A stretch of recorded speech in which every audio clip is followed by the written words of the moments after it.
Hello and welcome into another edition of Cronkite Sports Live. I'm Kerry Crowley. Alongside me, my good friend Mauricio Casillas, and we're here to bring you everything you need to know about Sun Devils sports. Yes, Kerry, the matchup everyone has been waiting for is finally here between the crosstown rivals Arizona State and Grand Canyon. It's the lacrosse matchup of the season as the Sun Devils and Lopes get set to square off at ASU's West Campus tomorrow at 1 p.m. The Sun Devils have the best home field advantage in the SLC, and they'll hope to regain their claim as the top team in the state after GCU pulled off the shocker last season. Here to break down this week's matchup is our own lacrosse analyst, Brett Deckert, and he's joined by Sun Devil midfielder and special guest, Kyle Denis. Thank you, Kerry. Now I'm alongside Kyle Denis here, of course, and Kyle, we're in studio. We're a day away from that big matchup against Grand Canyon University, and I think it's fair to say that might be your marquee game of the season to date. It's a big one. Going to decide the top seed in the SLC tournament. It's plenty of implications, battle for the state of Arizona. Looking ahead to that, you guys have not struggled to say for the past couple weeks, but practice hasn't been quite up to the level that some of your captains have wanted them to be, intensity levels especially. Could you comment on that? Talk a little bit, how was this week of practice? Looking forward to GCU. Have you guys rebounded a bit, you think? Oh yeah, definitely. We had a few rough weeks of practice before, but leading into this week, everyone, come Monday, everyone was working hard. Everyone knew we had a big game coming up, so everyone's head was, it was in the right zone, and everyone was just really focused. Right, because last weekend you had a slow start against San Diego State. Slow starts have been your kryptonite this season. You guys have been slow to start games, I guess, and your coach doesn't really have much of a problem with the intensity. But a lot of your captains say, in practice, you guys should be more focused and intense. But then it also plays out on defense because there's a lot of energy that goes in, and sometimes, especially early in games, you give up a few goals that you wouldn't really like to, and you allow teams to stay in. Has that been a focus for you guys, is focusing on your defensive play? Oh yeah, definitely. Our defense has been working really hard this week. Like you said, getting off the fast starts is a big thing for us. So if we can hold a team to 1 or 0 goals in the first quarter, and we can put up 5, 6 ourselves, that's a big start, and that when that happens, teams put their head down already after the first quarter, and then just makes it much easier to finish off the game. All right, so especially with this defense on Saturday, we're looking ahead to Grand Canyon, and they're coming in. We're going to look at a little comparison here. They're coming in. You guys are scoring about 14 goals per game, but they're right behind you with 13, and their defense is right up there too. This is going to be big, especially early in that game. You're going to have to stop them, and defense is going to be huge between you guys. Is that what you guys are keying in on, and how are you guys planning to keep it going on offense? Well, defensively, we've been putting in things all week. What we're going to do to stop their best guys. They got a lot of really talented offensive players, and then on our offense, we've been scouting their defense. We've been thinking of what we need to do. And one thing we've really been focusing on is our shooting. We figure that if we can shoot really well against this goalie, we shouldn't have any problems with them. All right, well, last season you guys suffered your first ever loss to them in conference history. Saw it on the graphic. You guys are now 2-1 against them. They're number 6 in the MCLA. What's going to happen tomorrow? Oh, it's going to be a really intense game. Both teams are going to be going after it, but like I said, everyone on our teams, we're excited. We're really pumped up. Like you said, we lost to them last year. Every returner has been thinking about this game, we've had over a year now to think about that loss. So everyone's ready to get back after them and see what we can do. All right, well, thank you, Kyle. Big game tomorrow between the Sun Devils and the Lopes from Grand Canyon University tomorrow, 1 o'clock. Thanks. We'll send it right back to the studio. Warm coffee, delicious glazed donuts, and a Wednesday morning with Arizona State men's basketball coach Herb Sendek. It might sound like a pleasant get-together, but with the current state of the basketball team up in the air, there were several questions that needed answers. The Sun Devils got a big boost after forward Shaquille McKissick was awarded another year of eligibility by the NCAA, but there are still missing pieces to the puzzle. Luckily, our Cameron Neely was there to catch up with Sendek. Bright and early Wednesday morning, ASU basketball and Coach Herb Sendek hosted their first off-season installation of Coffee and Donuts with Coach. The laid-back press conference addressed most of the noise that's been coming from Tempe. By now, it's no secret. The 3 transferring players are Igor Kulichov, Kalen Robinson, and Brandon Kearney. With all the movement in his program, Coach Sendek was asked if he was frustrated. Here's what he had to say. I'm not frustrated at all. Why would I be frustrated? It's just part of college basketball. And oftentimes, not always, it makes great sense for someone to transfer. When guys don't play, oftentimes they look at the situation and say, where can I go to have a better opportunity? And don't we all do that same thing? Sendek later went on to talk about how college athletics has essentially become free agency. And what we basically have, at some level here is free agency in college athletics. I mean, you think about, and we've lost guys, but we've also been the benefactor. Some of those quote-unquote free agents will be coming in the next couple weeks. For Cronkite Sports Live, I'm Cameron Neely. Hey, thanks a lot, Cam. And hey, looking at those biceps in that shirt, I think you've earned those Herb Sendek donuts. Now, moving on to our social media section, that is the most natural transition I could find for this. Let's get it started in the immortal words of Will.i.am with our Sun Devil tweets of the week. Starting things off, Cheyenne Coyle, she dropped her phone, but hey, she's keeping positive about it. Spider-Man edition. Cheyenne, I just wish I had your outlook on life. I don't think I'm in quite the same situation. Ooh. There we go. That's brutal. I don't feel like Peter Parker, guys. However, I do agree with Cheyenne Coyle. I also am # the selfie queen. So. I love getting your selfies. They absolutely, make my day. Absolutely. Crack screen and all. Save your phone with web. Save it. But of course, the cracked phone still takes selfies. On to our next tweet. I think that's our only tweet, selfie-related tweet. This one, Herb Sendek, you just saw him, you love him, and he's got breaking news for all of you. Doug Tamro bought Tim Mickelson lunch. # alligator arms. Actually, alligator arms. You might want to get some spell check going there, Coach Herb. Oh my goodness. Coach Sendek stepping up his Twitter game this week. This morning, did you see? Yeah. Shaq is back. Exactly. How about the coach breaking the news that his tweet that with star his alligator returner arms is back? I wonder how he did that. What is it? What is alligator arms? Is it like this or like small stubby arms? It's got to be some sort of golf term that we're just not privy to. Probably. I feel a little threatened by this breaking news from Coach Sendek, though. Coach, please don't take our jobs away. We need something to do. You stick to basketball. Finally, our third tweet of the week. We saved it for last, so you know it's a good one. Jahi! He feels like Tupac. I know how that feels, guys. Some days you just wake up, you put on your red bandana, and you just start to feel a little bit like Tupac. And if anyone feels that way, it's got to be the squad general. Oh, wow. Yeah. Oh, my gosh. Red bandana, you said it there, and the nose piercing. He's probably the only guy that can pull off that nose piercing. Basically. Tupac is. Jahi could come close. Tupac also went pro after his sophomore year. That's true. That's a fact. Tupac is a professional. NBA bound. Well, thanks, Jason. Always interesting to see how ASU Sports figures come up with in 140 characters or less. And now, if you're an ASU baseball fan without the Pac-12 network, you were probably following along with the Sun Devils' late collapse last night against Stanford on Twitter. It seemed as if Arizona State would open its series against Stanford with a win, but a late Cardinal rally against the shaky Sun Devil bullpen spelled doom for Sparky. And right now, the bullpen struggles aren't just an anomaly, they're becoming a theme for the Sun Devils. And here to break down that bullpen are WCSN baseball analysts Jacob Garcia and Joshua Franz. Thanks, Kerry. That's right. We're going to talk about ASU baseball bullpen in a segment we're going to call What Happens When.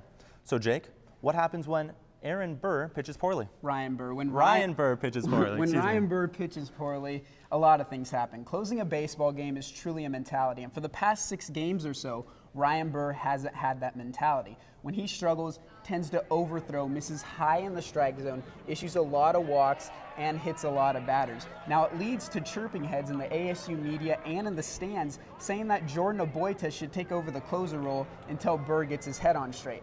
Thankfully, Tim Esme recognized the fact that Burr is an elite talent and is stuck with his closer because, frankly, that is what you do with the star closer like Ryan Burr. Ryan Burr, I apologize. Now let's talk about what happens when you pitch well. When Ryan Burr pitches well, he's unhittable. His fastball is overpowering, and then any slightest variation in speed causes hitters to be off balance. So his success is critical to the success of the Sun Devils. Right, and it's not just him, though. It's the entire staff that has to be good for the Sun Devils team to be successful. So what happens when what happens when the entire staff is on their game, Jake? Well, let's take a look at this matter a little bit more in depth.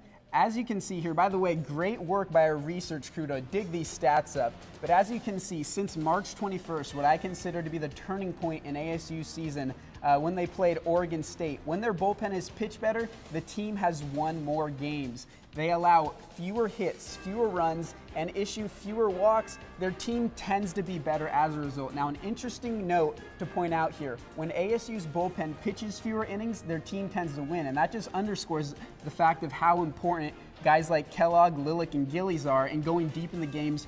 That to put unneeded stress on the bullpen, that's huge for the success of the Sun Devils. Right, great pitching and saving those arms will definitely benefit this team in the long run, but that'll do it for us. Now let's see what happens when our anchors debate. Back to you, Jason Chesler.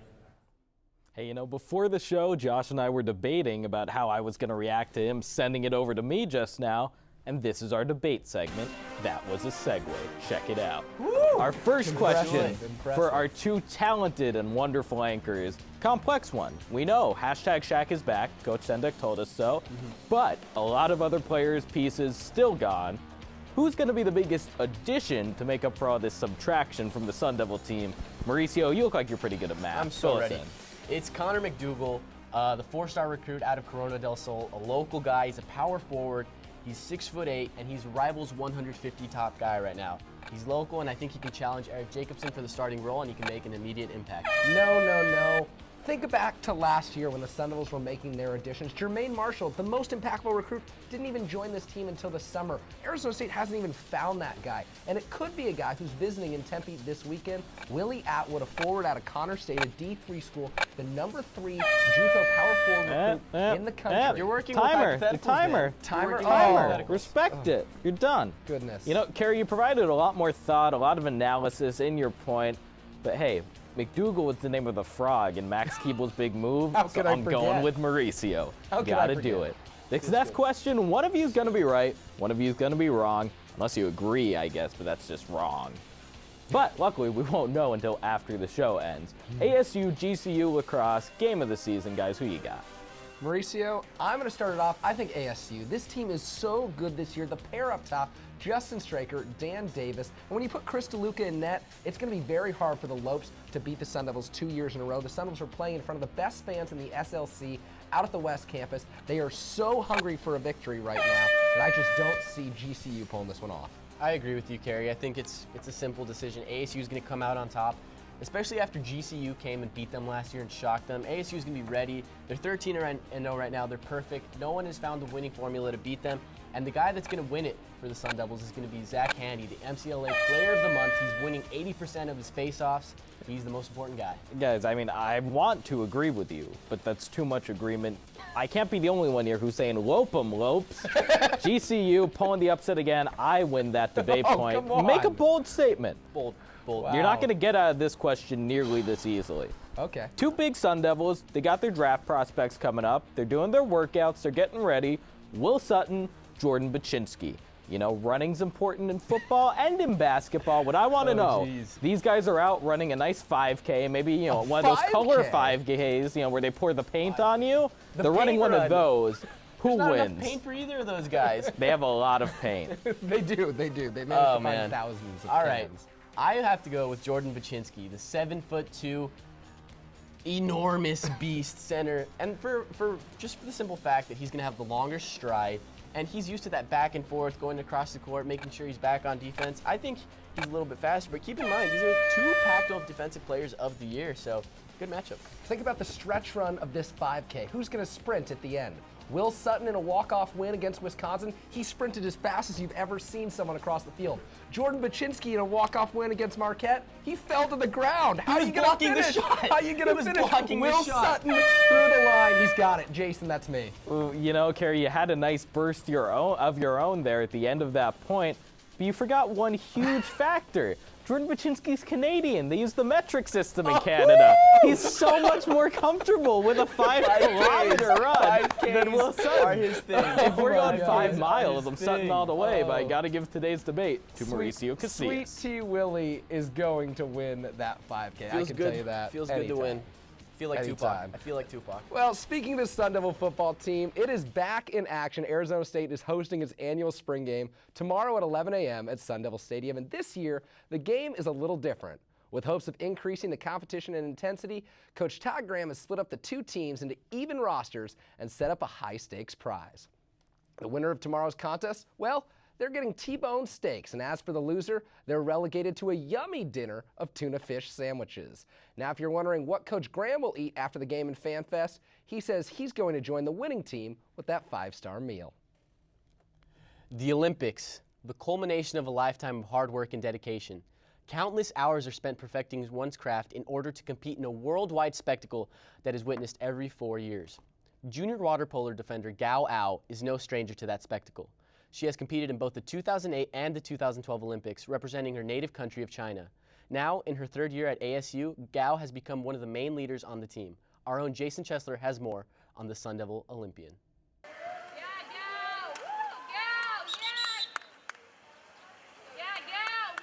For most NCAA athletes, collegiate competition is a step up from their younger days. This isn't the case for ASU water polo's Gao Ao. Gao is an Olympian. In both 2008 and 2012, Gao and her teammates on the Chinese national team took 5th place in Beijing and in London. Gao is now a junior at ASU, and things in Tempe are still a little different.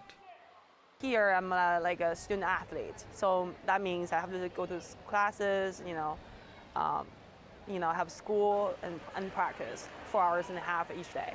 But when I was on the national team, I pretty much just played the whole time. So it's just training pretty much 24/7.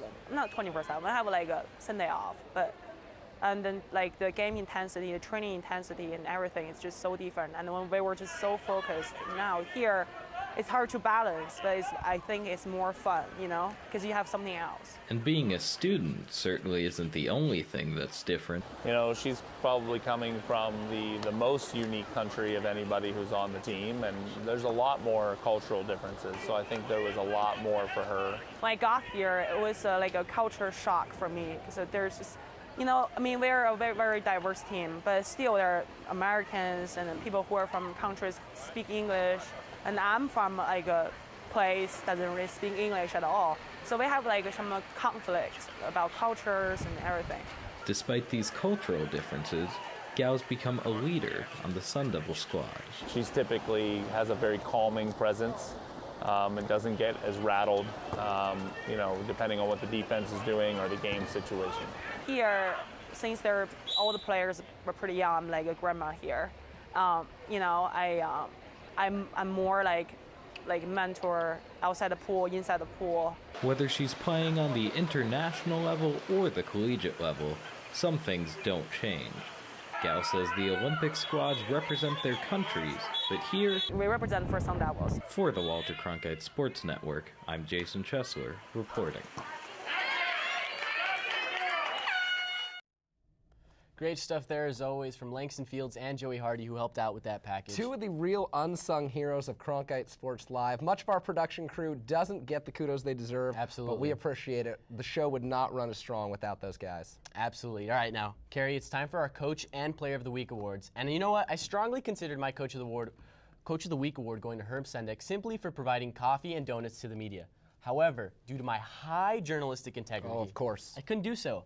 Instead, the honor of Coach of the Week goes to Todd Clapper of the water polo team, who we just saw. Clapper helped lead his team to a 6-5 upset win over number 4 Cal on Saturday. In the game, the Sun Devils held the Golden Bears to a season-low 5 goals. And as it stands right now, the Sun Devils ranked 4th with a 17-6 record. Impressive and a well-deserved round of applause there from Mr. Clapper. Now on to our CSL Player of the Week award, which goes to Sun Devil softball center fielder Alex Johnson. Great choice. Miss Johnson led the charge against Utah last weekend, going 5 for 9 with 4 runs scored to help the Sun Devils earn the sweep. Though her batting average hovers just above a .330 mark, Johnson is an on-base percentage machine well over 500 as she extended her team lead in walks to 42 on the season with a pair of free passes last weekend. Speaking of free passes, our Cameron Neely took not 1, but 2 donuts at the Coffee and Donuts meeting with Coach Herb Sendek on Wednesday. So it's time to see if that magnificent effort earned him a spot in our Cronkite Sports Live Top Plays of the Week.